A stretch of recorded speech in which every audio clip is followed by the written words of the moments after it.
بسم اللہ الرحمن الرحیم الحمدللہ رب العالمین والصلاۃ والسلام علی رسولہ النبی الکریم۔ حج کا بیان شروع تھا اور بتا دیا تھا کہ احرام باندھنا ہے، میقات پہ آنا ہے اور نیت کرنی ہے۔ اور نیت کیا کرنی ہے؟ یا اللہ میرا عمرہ قبول فرما، کیونکہ ہم نے حج تمتع کرنا، اس لیے یا اللہ میرا عمرہ قبول فرما، میرے لیے آسانی پیدا فرما دے۔ اور اس کے بعد ہم پر وہ احرام کی پابندیاں شروع ہو جائیں گی۔ دستار، کرتا، شلوار، موزے نہیں پہن سکتے، کینچی چپل پہنیں گے اور 2 انسلی چادریں لے لیں گے۔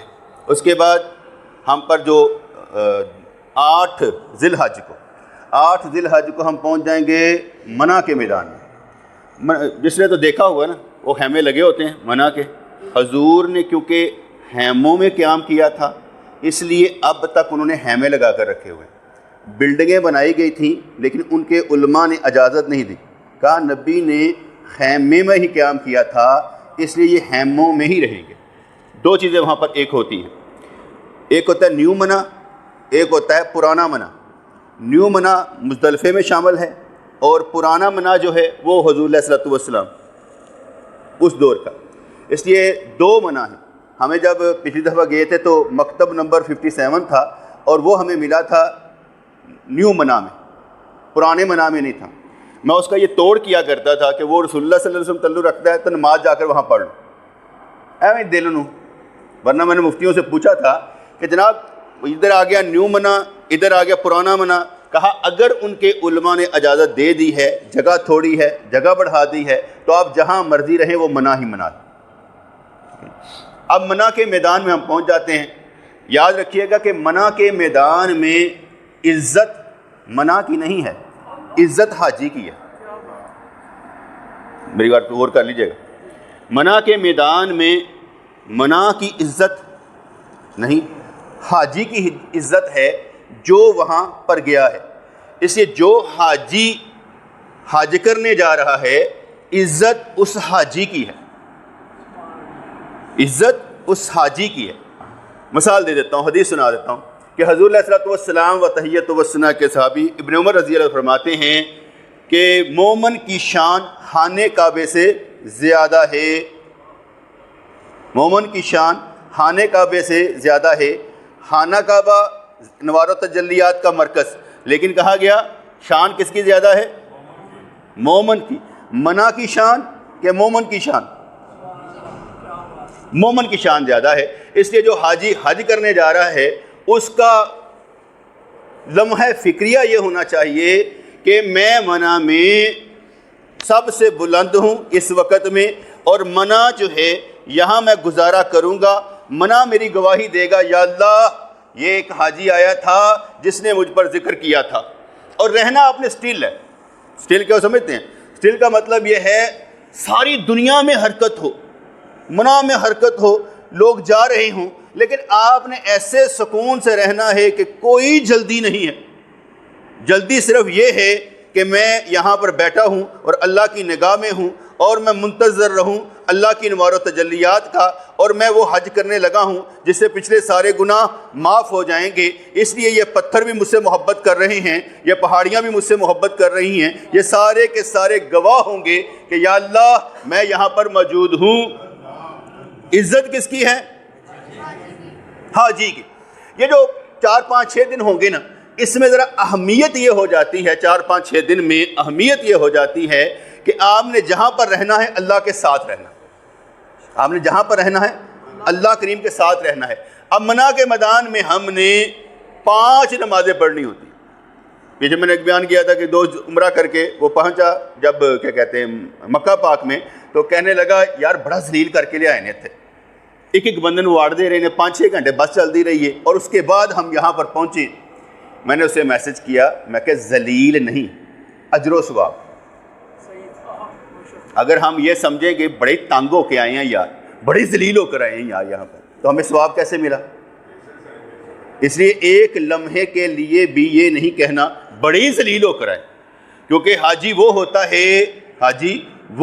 ہے حاجی وہ ہوتا ہے جس کے بال بکھرے ہوتے ہیں، خوشبو لگی نہیں ہوتی، اس کا دھیان اللہ کی طرف ہوتا ہے، حاجی وہ مقبول ہوتا ہے۔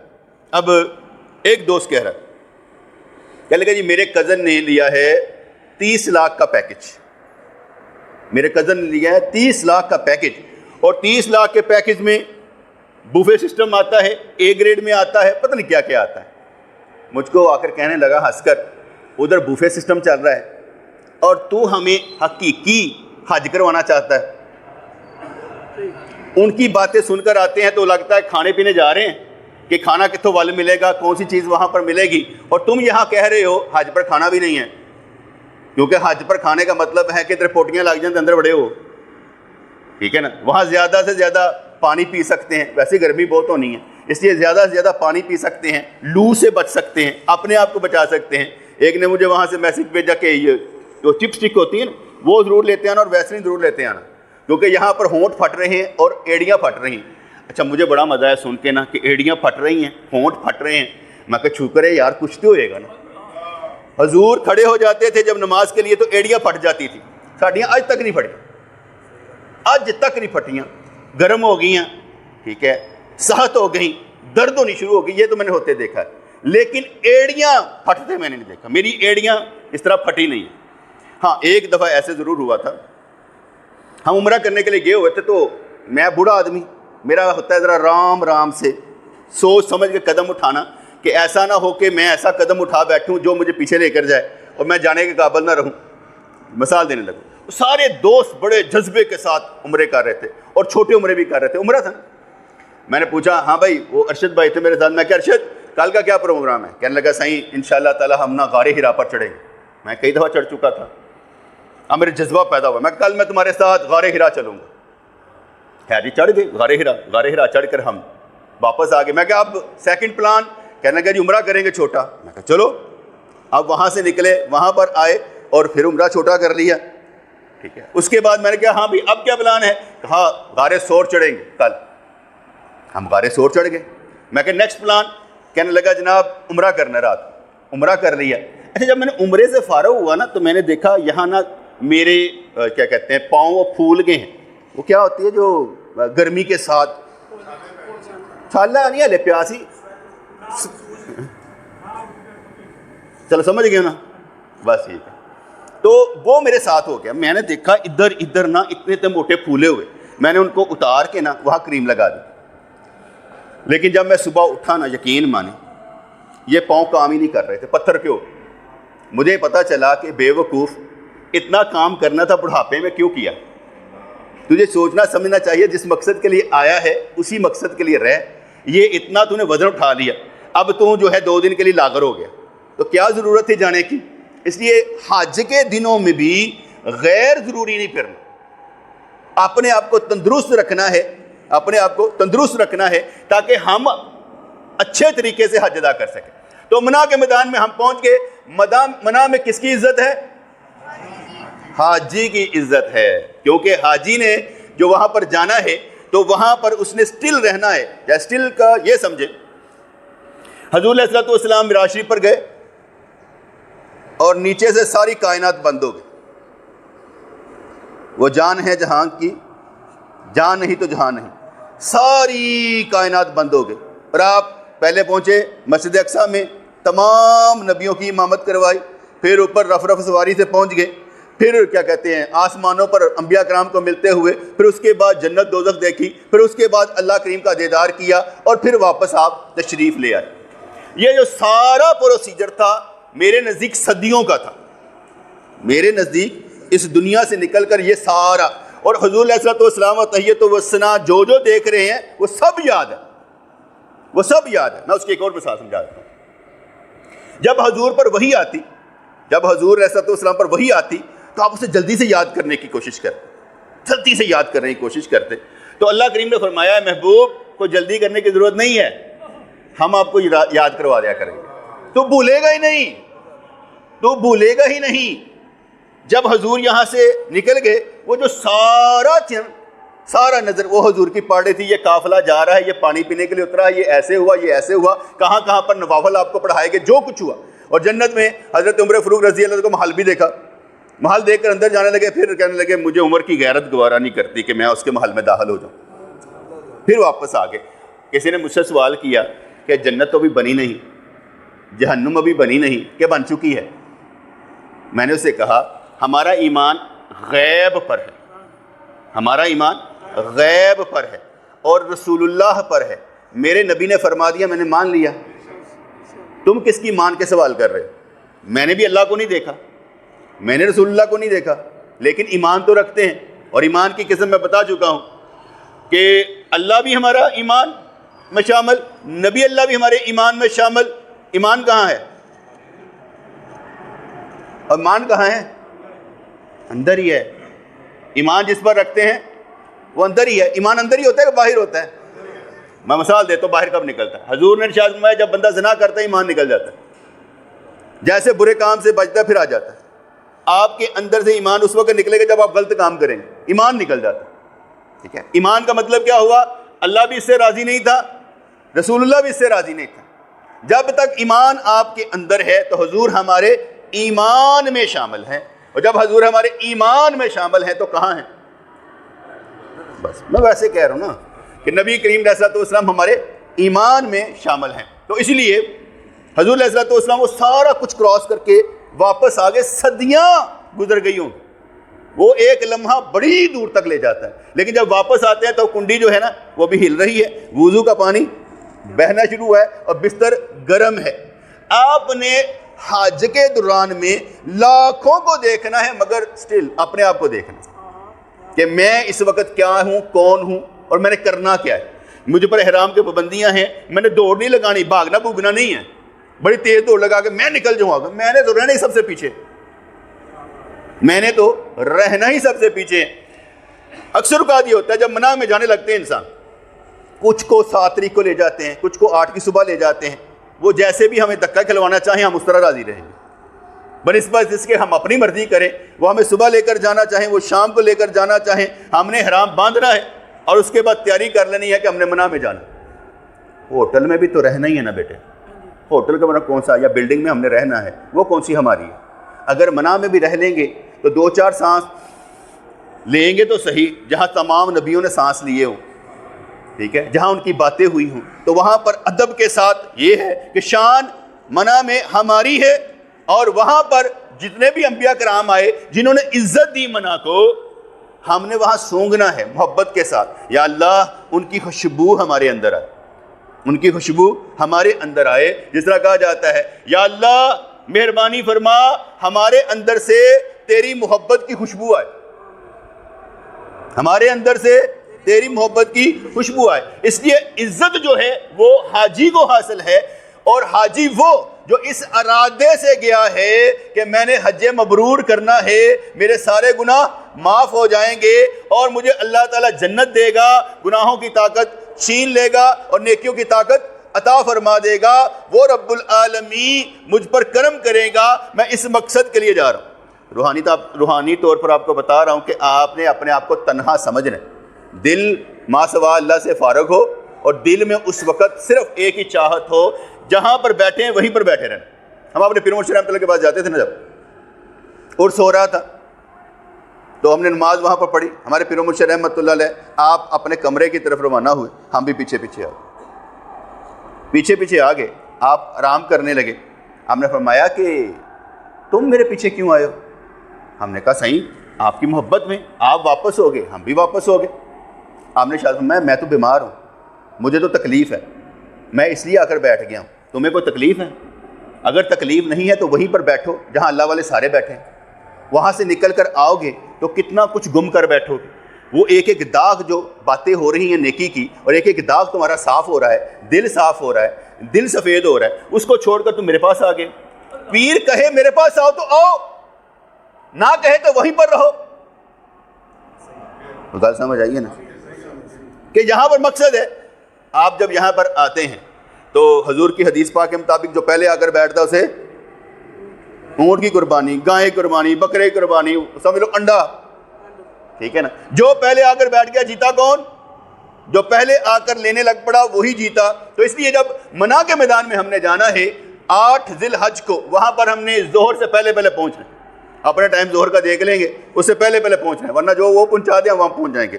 8 ذی الحج کو ہم نے احرام کی حالت میں پابندیوں میں پہنچ جانا ہے ظہر تک. ظہر, عصر, مغرب, عشاء, فجر, یہ ہم نے وہاں پر پڑھنی. شاہ جی وہ ڈرائیور کے نال کوئی ستا ہوئے نا, ڈرائیور ایکسیڈنٹ کر بندہ, ایسے گرمی چ بھی نیندر آئی جاتی ہے یار, کیسی گل. اچھا کہاں تک پہنچا تھا میں؟ ظہر, عصر, مغرب, عشاء اور فجر یہ ہم نے منع میں پڑھنی. ہم نے جانا ہے کیا کہتے ہیں 10 تاریخ کو, اور شاید 4 ذی الحج ہوگی. غور سے میرا نقطہ سمجھ لیجئے, 4 ذی الحج ہوگی ادھر. ہم نے وہاں پر جانا ہے 4 ذی الحج کو مکہ پاک میں عمرہ کیا, 5, 6, 7 اور 8 کو ہم نے جانا ہے. اب جب ہم نے منع میں جانا ہے, ہمارے کو 15 دن ہو گئے مکہ پاک میں. میں کی کہنا پہ ہم نے پہنچنا 4 ذی الحج کو, 5, 6, 7, 8 کو ہم منع میں, ہمارے 15 دن ہو گئے نہیں ہوئے. کتنے ہوئے؟ 4-5 دن ہوئے نا. جب ہم منع میں پہنچ جائیں گے وہاں ہم مسافر ہوں گے. جو یہاں میں اپنی بات کر رہا ہوں, ہم وہاں پر ہوں گے مسافر, کیونکہ ہمارا قیام 15 دن کا ہے ہی نہیں, اس لیے ہم وہاں پر مسافر ہوں گے. اور وہاں پر ہر 4 رکعت والی نماز 2 رکعت پڑھیں گے. مجھے ایک فون آیا تو اس میں مجھ سے کسی نے پوچھا, جناب میں نے 3 فرض مغرب کے پڑھنے تھے, لیکن کیونکہ میں مسافر تھا اس لیے میں نے 1.5 پڑھ کے سلام پھیر دیا. ہے نا مزیداری گل, 1.5 پڑھ کے سلام پھیر دیا. اور یار 4 رکعت والی نماز قصر ہوتی ہے, اس طرح تو فجر کی 1 پڑھ لے گا قصر, وتر کو کیا کرے گا؟ 4 رکعت والی قصر ہوتی ہے, ظہر کے 4, عصر کے, عشاء کے, بس یہ ہوتی ہیں قصر. اور اس مسافر کو چاہے وہ نفل سنتے نہ پڑھے اجازت ہے. ہم اگر وہاں پر نفل اور سنتے نہ پڑھیں تو کوئی بات نہیں ہے, لیکن 2 قصر فرض پڑھنے ہیں, ظہر کے, عصر کے, 3 مغرب کے, 2 عشاء کے, 3 وتر اور اوپر 2 سنتے 2 فرض فجر کے, یہ ہم نے وہاں پر پڑھنے ہیں. اکثر اوقات وہاں پر لڑائی ہو رہی ہوگی, کوئی 4 پڑھ رہے, کوئی 2 پڑھ رہے. میں نے آپ کو مسئلہ کلیئر کر دیا ہے. اہل سنت کے نزدیک میں نے جو مسئلہ تھا وہ کلیئر کر دیا ہے کہ وہاں پر آپ نے قصر پڑھنی 4 رکعت والی, کیونکہ وہ 3 فرض ہیں, مغرب کے وہ 3 پڑھنی. میں ایک اور مزدار بات سناتا ہوں. ایک دوست ہمارا نماز پڑھنے کے لیے گیا, مسافر تھا, امام 4 رکعت پڑھتا ہے, اس نے 2 رکعت پڑھ کے کہا میں مسافر ہوں. امام کے پیچھے 2 رکعت پڑھ کے کہنے لگا میں مسافر ہوں, اور امام کے پیچھے تو پورے پڑھنی ہے, وہ مقیم ہے, تو انہیں اس کو چھوڑ کر اپنی نیت نہ کرنی, کیونکہ قصر پڑھنا یہ واجب ہے. ٹھیک ہے نا, قصر پڑھنا واجب ہے, امام کے پیچھے پوری پڑھ. دونوں باتیں سمجھ میں آ گئی نا, امام کے پیچھے پوری پڑھنی ہے. اگر اپنی پڑھیں گے تو کیا ہے, اگر میں مسافر نماز کراؤں گا تو 2 رکعت پیچھے سے آواز لگا دوں گا, جنہوں نے 4 رکعت پڑھنی ہے ابھی اٹھ کے پڑھ لیں, ہم مسافر ہیں. اس لیے وہاں پر ان باتوں میں بھی وقت ضائع نہیں کرنا کہ 2 پڑھنی ہے کہ 4 پڑھنی ہے. مسئلے کا حل نکل جانا چاہیے. اور مسئلے کا حل کیا نکالا ہے, اگر آپ 15 دن کے سٹاپ رکھتے ہیں وہاں پر مکہ پاک میں تو آپ پوری پڑھیں گے. اگر آپ کے 10-12 دن تو آپ نکل گئے تو پھر بس یہ نقطہ سمجھ میں آنا چاہیے. تو منع کے میدان میں ہم نے 5 نمازیں پڑھنی ہیں. اس میں یہ بھی ہوتا ہے کہ اکثر اوقات عشاء کے بعد سب کو لے کر عرفات کے میدان میں چلے جاتے ہیں, عرفات کے میدان میں چلے جاتے ہیں, اور ایک نماز ہماری فجر والی وہ چھوٹ جاتی ہے. اکثر اوقات جن کے ساتھ عورتیں ہوتی ہیں وہ تو چلے جاتے ہیں. میں بھی یہی کہتا ہوں کہ جن کے ساتھ عورتیں ہیں چلے جائیں, کیونکہ مسئلہ نہ کچھ پڑ جائے, عورتوں کے ساتھ رہیں. اس میں ایک سنت موقدہ ایک نماز چھوٹ جائے گی, لیکن حج پر کوئی فرق نہیں پڑے گا, کیونکہ یہ نمازیں پڑھنا سنت موقدہ ہے, اس پر دم کوئی لازم نہیں آتا. کہ آپ پر دم لازم آئے. لیکن میں نے یہ ترتیب اپنے اندر سوچ رکھی ہے کہ جس وقت جانا ہے نا ہم نے فجر پڑھ کے جانا. وہ اٹھاتے جائیں گے, ہم پیچھے آتے جائیں گے, ہم ان کے ساتھ نہیں جائیں. میں حضور کی سنت کو ادا کروں گا کہ 5 نمازیں وہیں پڑھوں گا. مجھے کوئی جلدی تو ہے نہیں بھائی, مجھے کوئی جلدی نہیں ہے, کسی قسم کی کوئی جلدی نہیں. وہاں گئے کس کام کے لیے ہیں؟ اسی کام کے لیے ہیں کہ دھوپ سیکنی ہے. اگلا کہتے جون کے مہینے میں آپ وہاں پر جا رہے ہیں. میں کہا مینوں گرمی لگتی نہیں بھی کرا کے, ابھی میں نے پیچھے کا بند کروایا کہ پیچھے بند کری ہے, ہوا لگتی ہے چیزاں درد کرنی شروع ہوئی. تو منا کے میدان میں 5 نمازیں میرے نبی نے پڑھی, ہم نے بھی پڑھنی ہے. 5 نمازیں ہم نے پڑھنی.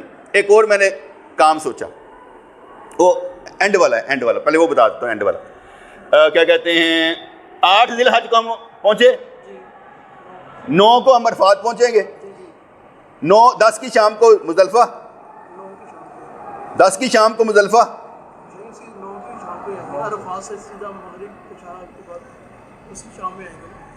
اور 10 کی شام کو مزدلفہ کہ 9 کی.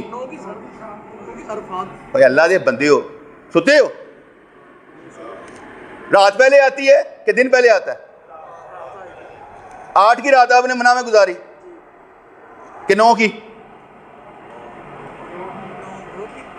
تو 9 کی گزر گئی.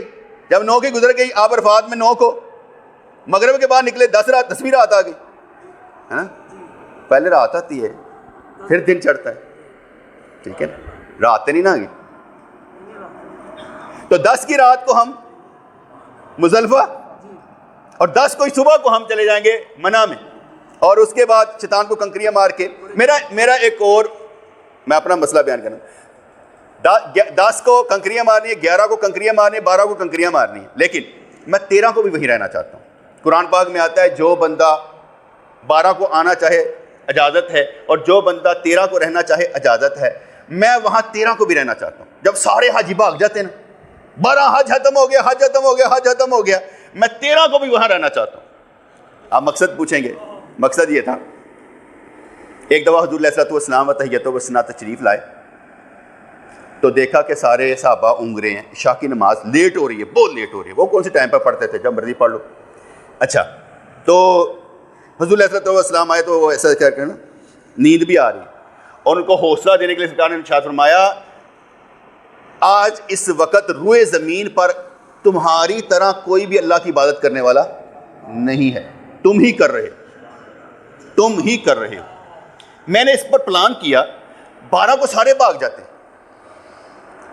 اگر میں 13 کو رہوں گا تو حاجی رہوں گا کہ نہیں, حج میں رہوں گا کہ نہیں. وہ حج سے آؤٹ ہو گئے, میں حج میں ہوں کہ نہیں ہوں.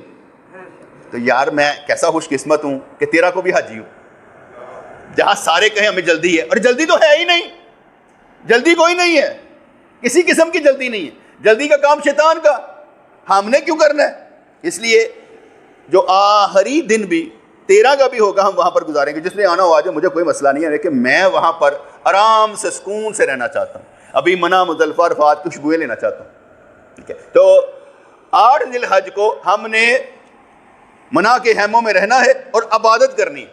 اب میں سوچ رہا تھا کہ یار یہ عبادت بڑا مشکل کام ہے, مسلسل قرآن پاک پڑھنا, مسلسل درود پاک پڑھنا, مسلسل نفل نماز پڑھ لینا. وہاں کام کوئی نہیں ہے. کام یہ ہے کہ آپ نے انگیج کیسے رہنا, اپنے آپ کو سنبھالنا کیسے ہے, اور عبادت کرنی کیسے, دل عبادت میں لگانا کیسے. آپ سارے دعا کریں کہ میرا دل عبادت میں لگے. بڑی مشکل سے لگتا ہے یار عبادت میں, گلنا بڑا لگ جاتا ہے, بیان کرنا بڑا آسان ہے کہ تھانوں بیان کر رہے ہیں, عادت پڑ گئی بیان کرنے کی نا, لیکن جو عمل کی باری آتی ہے نا وہاں بھاگ جاتے ہیں ہم. میں اس کی ایک مثال دے دیتا ہوں. جب میں حج کرنے جانا تھا 2008 میں, اس وقت میں, تو میرا دل خانے کعبے میں قطر نہیں لگتا تھا, قطر نہیں لگتا. مجبوری کے عالم میں جیسے جاتا تھا نا, اور روزہ سرکار کا روزہ ایسے دل کھلا, یعنی میرا ادھر لگاؤ زیادہ تھا, خانے کعبے کی طرف لگاؤ کم تھا. اب 2008 میں جب حج کرنے جانا تھا نا, تو مجھے معلوم تھا 31 دن تو رہنے پڑنے ادھر مکہ پاک میں. میں نے دعا کی, یا اللہ مہربانی فرما میرا دل تیرے گھر نہیں لگتا تے تیرے گھر میرا دل لگتا ہے. تینوں سارا پتہ کہ میرا دل مدینے پاک لگتا ہے, تیرے گھر نہیں لگتا, تے مہربانی فرما میرا دل تیرے گھر لگتا. اللہ کریم نے ایسی دعا قبول کی, ایسی دعا قبول کی, 31 دنوں میں خیال تک نہیں آیا کہ مدینہ منورہ جانا. ایسا دل لگا کے رکھا, کھانے کعبے کو دیکھنا تو ایسے لگنا کہ نور ہمارے سینے میں داخل ہو رہا ہے. اور بار بار جب بھی نیند اٹھنی, چلو بھی آؤ کھانا کعبہ. میں نے جب بھی اب بھی جاتا ہوں عمرہ کرنے کے لیے تو اکثر کہتا 5 نمازاں 5 وقت کھانے تو 5 طواف. باہر آؤ چائے کی چسکی لو, کوئی پینی ہے کافی پینی ہے پیو, چلو پھر یعنی فجر ظہر عصر مغرب عشاء کے درمیان یار کوئی 5 طواف تے ہون نا, 7 مرتبہ 5 طواف تے نہ ہو, 5 طواف تے ہون. اگر فرض کریں کسی نماز میں نہیں ملتا پہلے 2 صبح کر لیں, لیکن 5 نمازیں 5 طواف تو ہونے چاہیے. اب میں چھوٹے عمرے سے بھاگ گیا ہوں, میں نہیں کرتا بھاگ کے عمرے کہ چھوٹا عمرہ کری جاؤ. میرے نزدیک سب سے زیادہ اہمیت طواف کو ہے. میں اب زیارتوں کی طرف نہیں جاتا کہ اب میں نے چڑھنا ہے, کیا کہتے ہیں غار ہرا چڑھنی ہے غار, میں نہیں جاتا. میں اب صرف طواف کی چکروں میں رہتا ہوں کہ میں نے یہاں پر طواف کرنے ہیں, کیونکہ یہ موقع ہمیں بار بار نہیں ملنا. طواف کرنے کا موقع یہاں کبھی نہیں ملنا. اور طواف کا مطلب یہ ہوتا ہے یا اللہ میں تیرے گھر کے گرد نہیں تیرے گرد چکر لگا رہا ہوں, حکم تیرا ہے تیرے گرد چکر لگا رہا ہوں. اس میں بھی ایک نقطے کی بات بیان کر جاتا ہوں, کیونکہ جب نماز ہم پڑھتے ہیں طواف سرکار نے فرمایا نماز کی طرح. نماز میں کہتے ہیں کہ سجدے کے مقام پر نظر ہونی چاہیے. اس طرح کرتے طواف کرتے ہوئے بھی نیچے نظر رکھنی چاہیے, خانہ کعبہ کو نہیں دیکھنا چاہیے. یہ علماء کہتے ہیں. میں ویسے توڑ کر لیتا ہوں, میرا دل نہیں رہتا میں خانہ کعبہ دیکھتا رہتا ہوں, یہ مستحب عمل نہیں کرتا میں. حالانکہ حتیٰ کہ امام نماز پڑھا رہا تو میرے سامنے خانہ کعبہ ہوتا تھا, اللہ اکبر کر کے تو میں خانہ کعبہ کو دیکھتا رہتا ہوں. اپنی نیچے دیکھا ہی نہیں جاتا تھا, اوپر ہی دیکھتا رہتا تھا بس. خانہ کعبہ کو مستحب کام چھوڑ دیتا تھا, خانہ کعبے کو میں دیکھتا رہتا تھا. دوسرا مسئلہ اس میں بیان کرتا تھا, اگر 3 پھیرے آپ نے لگائے اور آپ کا وضو ٹوٹ گیا, آپ جائیں وضو کریں, جہاں پر آپ کا وضو ٹوٹا تھا وہاں سے آئیں اور باقی پھیرے پورے کر لیں, وہ 7 پورے ہو جائیں گے اگر وضو ٹوٹ گیا. کیونکہ یہ نماز کی طرح ہے, اس میں وضو ٹوٹ جائے تو بغیر وضو کے طواف نہیں ہوتا. دوسری بات, جب صفا مروہ کی صحیح کریں گے وہاں وضو کی ضرورت نہیں ہے, وہاں وضو لازم نہیں ہے. اگر آپ کی ہوا خارج بھی ہو جائے اور آپ دوڑ لگا رہے ہیں کوئی مسئلہ نہیں, کوئی مسئلہ نہیں ہے. تیسری بات یہ بھی کر لیتے ہیں, جب کیا کہتے ہیں صفا مروہ کی صحیح کرنے کے بعد وہ ٹنڈ کرانی ہوتی ہے نا, ٹنڈ, اگر کسی کے بال بڑے ہیں اتنے بڑے ہیں تو 1 پورے کے برابر وہ کٹوا لے گا. اگر 1 پورے سے کم ہے تو پھر وہ کٹوا نہیں سکے گا, زیرو کی مشین سے ٹنڈی کروانی پڑے گی. جس کے بال بڑے وہ بال کٹوا دے, کتنے اس سے بڑے ہوں گے, ٹھیک ہے نا. 1 پورا کٹوانا ہے, 1 پورا کٹوانا ہے. دوسری بات, یہ جو ہم ایسے سر پر ہاتھ رکھتے ہیں نا, یہ 4 حصے, چوتھائی سر کا مسح کرنا فرض ہے ہمارے لیے, چوتھائی سر کا مسح کرنا فرض ہے, سارے سر کا مسح کرنا سنت ہے. جب ہم نے بال کٹوانے ہیں تو چوتھائی سر کے بال ضرور کٹے ہونے چاہیے, ٹنڈ ہوئی ہونی چاہیے. وہ اس لیے کہ ایک بندے نے مسئلہ پوچھا کہ میرے سر میں دانے ہیں, شدید ترین دانے ہیں, اب میں بال کٹواؤں گا تو مشین پھرے کی پرابلم ہو جائے. میں نے اسے بتایا کہ جتنا جہاں جہاں بال نہیں ہے نا تو چوتھائی سر کا تو نا صفائی کروا لے, اوپر سے چھوٹا چھوٹا کروا لے, مشین نہیں پرواتے, اور جہاں پر تم سمجھتے ہو کہ اس طرح پھر سکتا ہے وہاں پروا لو. چوتھائی سر کا مسح کرنا, اس لیے چوتھے سر کے بال تو کام ہو جائے. عورتوں کے لیے بھی ہوتا ہے, عورتوں کے لیے بھی ہوتا ہے چوتھائی سر کا مسح, ان کا بھی ہوتا ہے چوتھائی سر کا مسح. چوتھائی حصہ کاٹنا بالوں کا, جیسے یہ ہے نا ہمارے یہ آ گیا, ٹھیک ہے نا. اس کے اندر یہ 4 حصے کریں, اس کے 4 حصے کریں گے نا. جب چوتھائی ایک دفعہ ادھر سے عورت کاٹ لے 1 پورا, ادھر سے کاٹ لے, ادھر سے کاٹ لے, ادھر سے کاٹ, برابر ہو گئے. یہ 4 تھوڑے سے کاٹنے, اس سے زیادہ نہیں کاٹنے. اگر وہ اس کے ساتھ یہ چنجے جو بنی ہوتی ہے نا, چنجے یہ جو ہماری داڑھی کی, وہاں سے کاٹ لے تب بھی ٹھیک ہے. بات سمجھ آ گئی؟ دوسری بات، اگر وہ زیادہ بھی کاٹ لیتی ہے کہ مطلب کہ 2-3 عمرے کر کے، تو عورت کے بال جو ہیں وہ مردوں کی مشابہت نہ رکھیں تو کٹوا سکتی. فرض کریں لمبے بال ہیں، یہاں تک کٹوانا چاہے کٹوا دو، وہ مردوں کی مشابہت نہیں نہ ہوگی. مردوں کی مشابہت کی طرح بال نہیں ہونے چاہیے. اور جو لوگ عورتوں کی مشابہت کی طرح بال رکھتے ہیں، لمبے لمبے بڑے بڑے پیر رکھ لیتے ہیں، حضور علیہ الصلوۃ والسلام کے جو بال تھے پیچھے سے یہ کانوں کی لو تک آتے تھے، اور اگر کنگھی پھیری جاتی تو یہاں تک آتے تھے، باقی گردن پر بال نہیں آتے تھے. جو لوگ یہ نیچے کو بال رکھتے ہیں وہ کوئی زلفیں سرکار کی نہیں تھی. بھائی تاڑی مہربانی ہے، وہ زلفیں سرکار کی نہیں تھی کہ انہوں نے لمبے لمبے بال رکھے ہوتے تھے، وہ یہاں تک ہی آئیں گے جو کانوں کی لو تک ہے. اسے ہم سنت کہتے ہیں، اسے ہم سنت کہتے ہیں. اور سنت کے بعد جب آپ گردن کا مسح کرنے لگتے ہیں جو کہ ہمارے نزدیک مستحب ہے، تو آپ یہ دونوں گردن پر پھیرتے ہیں، بالوں پر تو نہیں پھیرنا، گردن پر پھیرتے ہیں. ارے گردن ہی نہ ہو تو بالوں پر پھیریں گے، وہ تو مسح ہوا ہی نہیں. واپس آتے ہیں منع کے میدان میں. منع کے میدان میں خوش قسمتی کس کی ہے؟ حاجی کی خوش قسمتی ہے کہ وہ وہاں پر پہنچ چکا ہے اور اس نے 5 نمازیں پڑھ لی، اور 5 نمازیں پڑھنے کے بعد صبح کو اس نے عرفات کے میدان کی طرف جانا ہے. اور عرفات کے میدان میں اگر ایک لمحے کے لیے پہنچ گیا، ایک لمحے کے لیے پہنچ گیا، مغرب سے پہلے ایک لمحے کے لیے پہنچ گیا، اس کا حج ہو جائے. کیونکہ یوم عرفہ کا دن عرفات کے میدان میں رہنا یہ ایک شرط میں شامل ہے. شرط نہ ہو تو نماز نہیں ہوتی، شرط نہ ہو تو حج نہیں ہوتا. اس لیے کوئی بندہ اگر عرفات کے میدان میں نہ گیا تو اس کا حج نہیں ہوگا، اور اگر 1 منٹ کے لیے بھی چلا گیا تو. اب اس کو اس لیے سمجھایا، کسی کو سنڈا پائیے ہوئے، کسی دے پیر درد کر دے ہوں، انہوں مشکل لینے کی ضرورت نہیں میں جلدی پہنچ جاؤں. اللہ نے اسے پریشان کر دیا ہے، آزما لیا ہے، اسے چاہیے آرام سے چلتا چلتا پہنچ جائے. اسے سمجھ میں ہونا چاہیے ایک لمحے کے لیے بھی میں پہنچ گیا تو میرا حج ہو جائے گا. اس لیے وہ ایک لمحے کے لیے بھی پہنچ جائے، ورنہ ایسا نہیں ہوتا. اکثر اوقات لوگ جو ہے نا جلدی پہنچ جاتے ہیں. کچھ تو میں نے کہا نا ہم والوں کو لے جاتے ہیں، کچھ جو ہوتے ہیں وہ ظہر سے پہلے پہنچ جاتے ہیں، کچھ 9-10 بجے پہنچ جاتے ہیں. جن لوگوں کو ٹھکانہ مل جائے وہ اچھے ہیں، بھلے ہیں، کیونکہ ان کو شیلٹر مل جائے گا. جن لوگوں نے کہا میں اپنی مرضی سے جانا چاہتا ہوں، جہاں مرضی عرفات کے میدان میں بیٹھ جاؤں، ان کی اپنی مرضی. کچھ لوگ 8 کو ہی مسجد نمرہ میں جا کر عرفات کے میدان میں بیٹھ جاتے ہیں. وہ اس لیے بیٹھ جاتے ہیں، انہیں پتہ 8 دن کی نا سنتیں موقعہ نے 5 نمازیں پڑھنی ہیں، چھڈو اسی عرفات کی مسجد مان لیں. وہ مسجد نمرہ میں جا کر بیٹھ جاتے ہیں. کرتے وہ غلط ہے، سنت موقعہ چھوڑ دیتے ہیں، لیکن وہ کہتے ہیں مسجد نمرہ میں مل جائے. مسجد نمرہ بعد میں بنی ہے. یہاں پر سرکار دو عالم علیہ السلام آئے، تشریف لائے، اور وہاں پر انہوں نے مسجد بنا دی. مسجد نمرہ یہ بعد میں بنی ہے، سرکار کے دور میں نہیں تھی. یہ بعد میں کوئی میرے خیال سے 200 سال کے بعد یہ بنائی گئی تھی، پہلے نہیں تھی. اس لیے وہاں پر عرفات کے میدان میں ایک ہی کام ہے، احرام کی حالت میں رونا، رقت قلبی ہونا، اتنا رونا کہ آنسو خشک ہو جائے.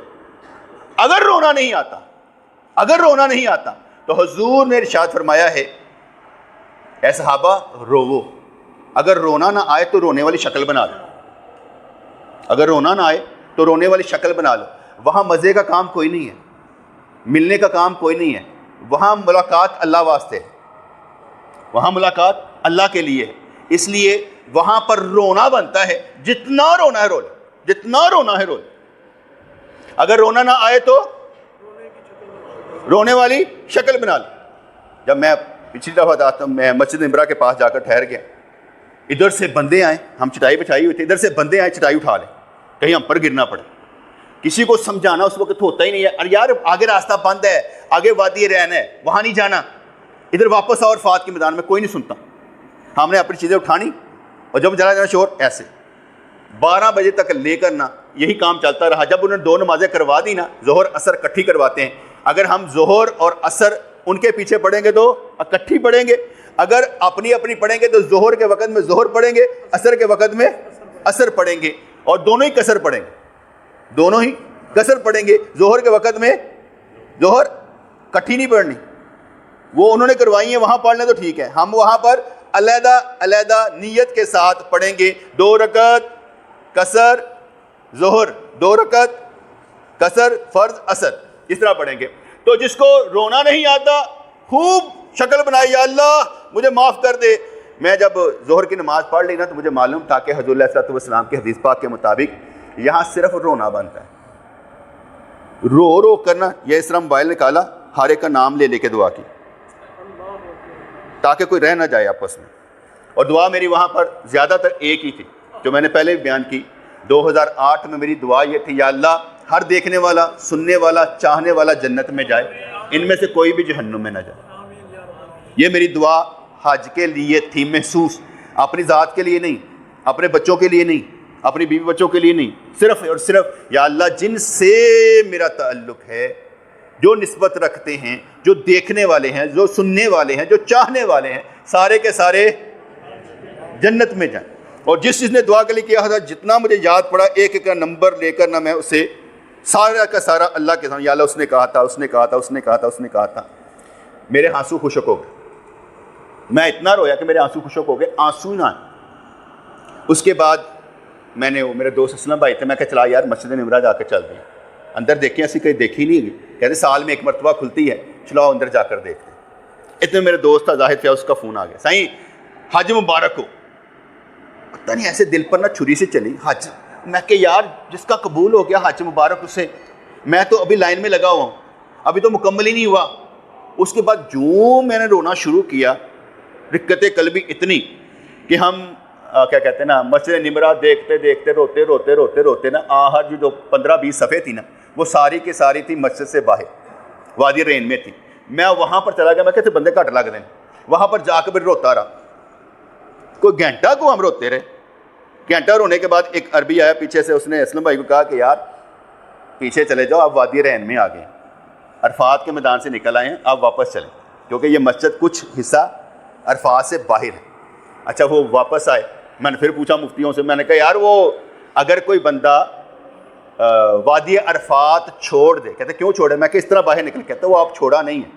چھوڑنے کا مطلب ہوتا ہے کہ مغرب ہونے سے پہلے وہ بھاگ جائے کہ میں جلدی سے جا کے مسجد مشرف حرام کی طرف چلا جاؤں، تو وہ دم دے گا. مغرب سے پہلے عرفات کا میدان آپ نہیں چھوڑ سکتے. مغرب سے پہلے آپ عرفات کا میدان نہیں چھوڑ سکتے. مجھے خوشی اس لیے ہوئی وہاں پر کہ یا اللہ تو نے رونا نصیب کر دی، دل سخت نہیں رکھا. جن کا کہتے ہیں نا دل سخت ہونا، ان کو رونا بھی بہت کم آتا ہے. قلبی سختی ہو جاتی نا، ان کو رونا بھی بہت کم آتا ہے. اور اگر آتا بھی ہے تو دنیا کے لیے آتا ہے، اللہ کے لیے آتا ہی نہیں ہے. اور جن کو اللہ کے لیے رونا آتا ہے وہ دنیا کے لیے نہیں روتے. جب مانگنا ہوتا ہے وہ رب سے دین مانگتے ہیں، ایمان مانگتے ہیں، صحت مانگتے ہیں، عافیت مانگتے ہیں. کیونکہ حضور علیہ الصلوۃ والسلام و تحیۃ و ثنا کی حدیث کو ٹوٹل نچوڑ کر لیا جائے تو ایک طرف اللہ کے رسول سوال کر رہے ہیں، اللہم انی اسألک العفو والعافیہ، یا اللہ میں تجھ سے درگزری مانگتا ہوں، تجھ سے رحم مانگتا ہوں. اور دوسری طرف آپ کی حدیث آئے گی، اللہم انی اعوذ بک من عذاب القبر، یا اللہ میں تیری پناہ مانگتا ہوں عذاب قبر سے. ادھر سوال ادھر پناہ، ادھر سوال ادھر پناہ. یہ 2 چیزوں میں تقسیم ہے سرکار کی دعائیں، سوال پناہ. جو جہنم والے کام ہیں ان سے پناہ، جیسے آپ کل اعوذ برب الفلق من شر ما خلق پڑھتے ہیں نا، اللہ کی پناہ. اس لیے اللہ کی پناہ مانگتے اور اس کے ساتھ سوال کرتے، یا اللہ مجھے جنت دے دے. کچھ لوگ یہ کہتے ہیں کہ ضرورت نہیں ہے ہمیں اجر و ثواب کی، درجے کی. ہم اللہ کے لیے عبادت کرتے ہیں، ہمیں درجہ ثواب نہیں میرے دماغ میں آتا. بہت اچھا. سوال یہ پیدا ہوتا ہے، غور سے بات سن لیجئے. سوال یہ پیدا ہوتا ہے، آپ درود پاک پڑھتے ہیں، 10 رحمتیں ملتی ہیں، 10 نیکیاں ملتی ہیں، 10 درجے مل جاتے ہیں، 10 گناہ معاف ہو جاتے ہیں. آپ کو نہیں چاہیے؟ آپ کو نہیں چاہیے؟ ہم کیوں کہیں کہ ہمیں نہیں چاہیے؟ یہ کہنا ہی نہیں ہے یا اللہ مجھے صرف اجر و ثواب کا لالچ نہیں ہے. نبی پاک نے فرما دیا اس کا ثواب ہے تو ہم مانیں گے، ایمان لائیں گے اور کہیں گے یا اللہ دے. نیت یہی ہے کہ ہم مقام رضا پر ہیں. نیت یہی ہے کہ اجر و ثواب نہ بھی چاہیے لیکن انکار نہیں. میں ایک مثال دے دیتا ہوں. حضرت ایوب علیہ الصلوۃ والسلام و تحیۃ و ثنا، آپ غسل خانے میں نہا رہے تھے، غسل خانے میں نہا رہے تھے. اتنے میں سونے کی ٹڈیاں برسنی شروع ہو گئی. بخاری شریف کی حدیث ہے, سونے کی ٹڈیاں برسنی شروع ہو گئی. انہوں نے اپنا تہمد لیا اور ساری ٹڈیاں سونے دیاں کٹھیاں کرنی شروع کر دی. اللہ کریم نے فرمایا اے ایوب یہ کیا؟ کہا یا اللہ تیری رحمت, اس کو اس لیے اکٹھا کر رہا ہوں کہ تیری رحمت برس رہی ہے. نبی ہیں, ان کو سونا تو نہیں چاہیے ہوگا, ان کے اندر اللہ کے سوا کچھ نہیں ہوگا, لیکن کر رہے ہیں کٹھی کر رہے ہیں. کہا یا اللہ تیری رحمت اکٹھا کر رہا ہوں جو تو نے اس وقت مجھ پر برسائی ہے. ہمیں رحمت بھی چاہیے, ہمیں برکت بھی چاہیے, ہمیں اجر بھی چاہیے, ہمیں ثواب بھی چاہیے, ہمیں درجہ بھی چاہیے, ہمیں اللہ بھی چاہیے. کام سارا اللہ کے لیے ہے, لیکن جو چیز ملتی جائے ہمیں سب چاہیے. یہ ہماری سیڑھیاں بنتی جا رہی ہیں. ایک اور مثال دیتا ہوں. میں نے آگے بتایا کہ منع مزدلفہ عرفات میں آپ اسٹل رہنا ہے, دوڑ کوئی نہیں ہے, آرام سے کرنا ہے, کچھ جلدی کوئی نہیں ہے کہ کچھ رہ جائے گا, کچھ نہیں رہے گا انشاءاللہ تعالی, کچھ نہیں رہے گا. کیونکہ ہماری زندگی کا مقصد ہوتا ہے کہ ہم لوگ جو ہے نا منع مزدلفہ عرفات میں اپنی اہمیت سمجھ کر جائیں, اپنی اہمیت. میں مثال دیتا ہوں. جنت کے 8 دروازے ہیں اور حضور نے ارشاد فرمایا کہ کوئی ایسا بھی ہوگا, نہیں سرکار نے فرمایا جنت کے 8 دروازے ہیں اور ہر دروازے سے آواز آئے گی. نماز والے دروازے سے آئے گی, حج والے دروازے سے آئے گی, زکوٰۃ دینے والے دروازے سے آواز آئے گی کہ میرے اندر سے گزر جا. حضرت ابوبکر صدیق رضی اللہ تعالیٰ عنہ عرض کرنے لگے سرکار کوئی بندہ یہو جہا بھی ہوئے گا جس کو 8 دروازوں سے آواز آئے گی. سرکار نے فرمایا تو ان میں شامل ہوگا, تو ان میں شامل ہوگا. ٹھیک ہے. اب جنت کے 8 دروازے جس بندے کو آواز لگائیں تو ذرا میری قدر بتا دے, میرے کو لنگ قدر جنت کے دروازے نہیں ہے, قدر کی دی ہے لنگن والے. جس کو پکارا جا رہا ہے میرے پاس سے گزر جا, میرے پاس سے, میرے اندر سے گزر جا. عزت کس کی ہے؟ گزرنے والے کی. منع میں عزت کس کی ہے؟ حاجی کی. منع کی نہیں ہے یار, منع کی نہیں ہے. اس وقت حاجی کی عزت ہے جو منع میں ہے. حضور نے ارشاد فرمایا احد پہاڑ مجھ سے محبت کرتا ہے اور میں احد پہاڑ سے محبت کرتا ہوں. آپ نے وہاں پر جو کچھ بھی دیکھنا ہے نا محبت کی نگاہ سے دیکھنا. حضور نے ارشاد فرمایا اگر کسی کو ٹھیڈا لگ جاتا ہے, پھسل جاتا ہے, وہ کہے بسم اللہ, شیطان چھوٹا ہو جاتا ہے. اور اگر وہ شیطان کو گالیاں نکالنا شروع کر دے تو شیطان اپنے آپ کو بڑا محسوس کرتا ہے. اس لیے ہمیشہ الحمدللہ بسم اللہ کہیں بھی گرتے ہوئے پڑھنا چاہیے. ہم جیسے لوگ ہوتے ہیں نا, فرض کریں ہمیں کرنٹ بھی پڑ جائے نا تو آواز آئے گی اللہ, کیونکہ ذکر اندر بسا ہوتا ہے نا, تو کرنٹ پڑتے آواز آتی اللہ. وہ کیا ہو گیا یار, وہ کرنٹ پڑ گیا. اس سے امید ہوتی ہے. جیسے سید توکل شاہ رحمۃ اللہ علیہ نے فرمایا نا, وہ بے ہوش ہوئے, جب بے ہوش ہوئے نا تو ہوش میں کہا میں جب بے ہوش ہوا تھا میرا آخری کلمہ کیا تھا, کیا کہہ رہا تھا؟ کہا آپ نے اللہ کا نعرہ لگایا تھا. کہتے شکر ہے وقت نکلیا ہوئی, امید ہو گئی کہ مرتے وقت بھی یہی نکلے گا. ٹھیک ہے. تو جنت کے 8 دروازے ہمارے لیے, مکہ منع مزدلفہ عرفات ہمارے لیے, حاجی نے اپنے آپ کو عزت دینی. اور میں نے پہلے کہا تھا آپ سب نے حج کرنا ہے.